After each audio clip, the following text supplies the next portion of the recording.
তামিম, তুমি কোথায় যাচ্ছ? সরি স্যার, এই কলেজ থেকে টিসি দেওয়া হয়েছে, তাই চলে যাচ্ছি। আমি এই কথা বলার সাথে সাথে অবনী বলে উঠল, তোমাকে কে টিসি দিছে? তার চাকরি আমি কেড়ে নিব। সরি ম্যাডাম, আমরা গরিব হতে পারি কিন্তু কারো দয়া নিয়ে বেঁচে থাকতে চাই না। আর মিস অবনী চৌধুরী, একটা কথা বলে রাখি, আজ এই কলেজ থেকে আমাকে বাহির করে দেওয়া হচ্ছে, কিন্তু এমন একটা দিন আসবে যেদিনে এই কলেজটা আমার হবে। সেই দিন দেখব তারেক চৌধুরী সভাপতিত্ব কোথায় থাকে। It's my challenge, Mrs Abani Chowdhury. Sir দোয়া করবেন। দোস্ত, আমাকে তোর দোয়া করিস।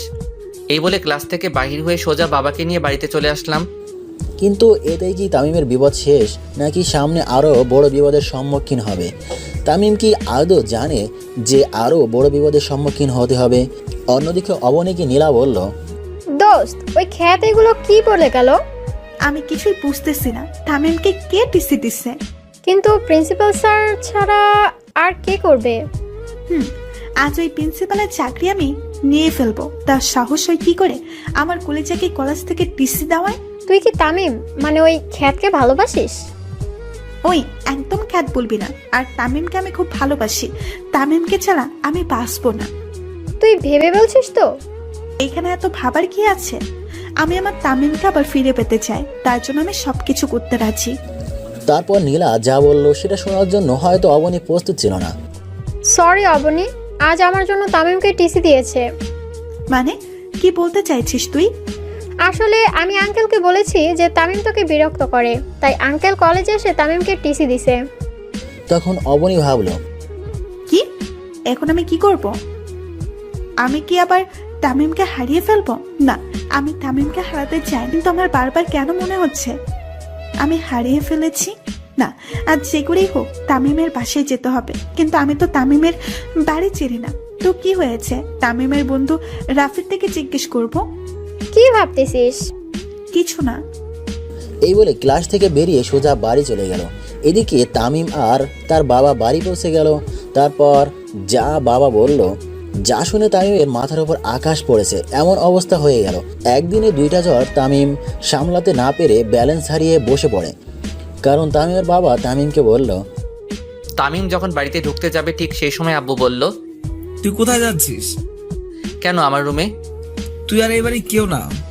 কি বলছো এসব? আব্বু তুমিও বিশ্বাস করো আমি ওই মেয়েটাকে বিরক্ত করছি। তখন আম্মু বলল, কি হয়েছে রে বাবা? তারপর আব্বু কলেজে ঘটে যাওয়া সব ঘটনাগুলো বলল। তারপর আম্মু সোজা এসে আমার গালে থাপ্পড় মেরে বলল, ছি, তোকে আমার ছেলে বলতেও লজ্জা করছে। বেরিয়ে যা আমার বাড়ি থেকে। আম্মু শেষ পর্যন্ত আর বলতে না দিয়ে, আজ থেকে তোকে আমরা ত্যায্যপুত্র করলাম। তুই এই বাড়ি কেউ না, বেরিয়ে যা আমার বাড়ি থেকে। আর কোনোদিন যেন আমার মুখের সামনে না দেখি। এইসব কথা শুনে মনে হচ্ছে কেউ আমাকে লাঠি দিয়ে আমার মাথায় বাড়ি মারছে। আর মনে হচ্ছে যেন আকাশটা আমার মাথার উপর পড়ে গেছে। কিন্তু একসাথে দুইটা ঝড় কিভাবে সামলাবো? দুইটা ঝড় একসাথে সামলাতে না পেরে আমি ব্যালেন্স হারিয়ে বসে পড়লাম। কিছুক্ষণ পর বললাম, আর কোনোদিন এই বাড়িতে আসবো না, চলে যাচ্ছি। ভালো থেকো বাবা মা। অন্যদিকে অবনী নীলা তামিমের বাড়িতে গেল তামিমের খোঁজে। কিন্তু অবনী আদৌ জানে না যে সে তামিমকে হারিয়ে ফেলতে চলেছে। কিন্তু অবনী হাসি মুখে তামিমের বাড়িতে ঢুকলে তামিমের আম্মু বলল, তোমরা কারা মামনি? আমি অপনি। আন্টি তামিম আছে? তামিম তো অনেক আগে এ বাড়ি ছেড়ে চলে গেছে। কি? তামিম কোথায় গেছে? আন্টি, আমি যে তামিমকে খুব ভালোবাসি। কিন্তু ও তো কোনোদিন বলেনি যে ও কাউকে পছন্দ করে। আমার ভুলের জন্য তামিমের আজ এই অবস্থা। কি ভুল করেছো মামনি? আমার জন্যই তো তামিমকে টিসি দিছে। তুমি যা করলে তার কোনো ক্ষমা নাই। তোমার জন্য আমার নির্দোষ ছেলেটা কষ্ট পাচ্ছে। বেরিয়ে যাও আমার বাড়ি থেকে। আন্টি। আর কিছু বলতে পারল না, কারণ তামিমের আম্মু দরজা বন্ধ করে দিয়ে চলে যায়। অবনী চিন্তা করে, আজ আমার জন্য তামিমের এই অবস্থা। তামিম এখন কোথায় আছে, কি করছে?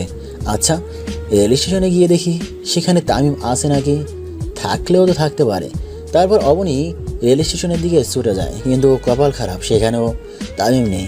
এদিকে তামিম তার সব সার্টিফিকেট আর মোবাইল আর কিছু জামানো টাকা ছিল সব কিছু নিয়ে বেরিয়ে পড়লো অজানা রাস্তার পাড়ি দিতে। আর বলল, জানি না কোথায় এই রাস্তার সমাপ্তি হবে, জানি না এখন কোথায় থাকবো। তারপর এইসব ভাবতে ভাবতে হাঁটতেছি। তারপর রেল স্টেশনে গিয়ে ট্রেনের জন্য অপেক্ষা করলাম। অবশেষে অপেক্ষার সমাপ্তি ঘটে। স্টেশনে ঢাকাগামী ট্রেনটাতে উঠে পড়লাম। তারপর ট্রেনটা নিজের মতো করে চলতে লাগলো আর আমি বাহিরের দৃশ্য উপভোগ করতে লাগলাম। আর কিছুক্ষণ আগে ঘটে যাওয়া ঘটনাগুলো ভাবতেছি, কি থেকে কি হয়ে গেল। এটা তো হওয়ার ছিল না, কিন্তু যা হওয়ার তা তো হবেই, কারণ এটাই যে নিয়তির খেলা। নিয়তির খেলা হিসেবে আমাকে তো মেনে নিতেই হবে। এসব ভাবতেই নিজের অজান্তেই চোখে দিয়ে পানি চলে এলো। দেখতে দেখতে সন্ধ্যা হয়ে গেল। 8টার দিকে ট্রেনটা স্টেশনে থামলো। আমি স্টেশনে নেমে মোবাইল থেকে সিমটা খুলে ফেললাম আর নতুন সিম ঢুকিয়ে নিলাম। তারপর একটা দোকানে ঢুকে রাতের খাবারটা খেয়ে নিলাম। তারপর খাবার খেয়ে আবার আনমনে ফুটপাত দিয়ে হাঁটতেছি। রাতের অন্ধকারে জ্যোৎস্না চাঁদের আলোয় যেন রাস্তাটা যেন সৌন্দর্যের শোভা পেল। এইভাবে হাঁটতে হাঁটতে কিছু দূর গিয়ে মোবাইলটা হাতে নিয়ে দেখি 12টা বাজে, আর মোবাইলে দেখি 6% চার্জ আছে। তারপর আশেপাশে চেয়ে দেখি পুরো রাস্তা ফাঁকা, শুধু আমি একা রাস্তায় হাঁটতেছি আর জ্যোৎস্না রাতের সৌন্দর্য উপভোগ করতেছি। কিন্তু এই সৌন্দর্য যে এখন আর আমার ভালো লাগে না, কারণ আমি আমার প্রিয় 2টা জিনিস যে হারিয়ে ফেললাম। কিন্তু কি করব, এইসব নিয়ে চিন্তা করে লাভ নেই। এখন আমার ক্যারিয়ার নিয়ে ভাবতেছি। হঠাৎ দেখি কয়েকজন ছেলে একটা লোকের সাথে ধস্তাধস্তি করতেছে। আমি বাধা দিতেই ওরা আমার পেটে ছুরি ঢুকিয়ে দিয়েই পালিয়ে যায়। এরপর আর কিছু মনে নেই। তারপর যখন চোখ খুললাম তখন দেখি যেই মানুষটাকে বাঁচাতে গিয়ে আমি আঘাত পেয়েছি, সেই লোকটি আর একটা মেয়ে আমার পাশে বসে আছে। হয়তো তার মেয়ে হবে। লোকটি আমার চোখ খুলতে দেখে বলল, বাবা তোমার এখন কেমন লাগছে? ভালো, কিন্তু একটু ব্যথা করছে। আস্তে আস্তে ঠিক হয়ে যাবে। আচ্ছা তোমার নাম কি? তামিম। আর আপনি কে আঙ্কেল? আমি Arif Chowdhury, Chowdhury group of industry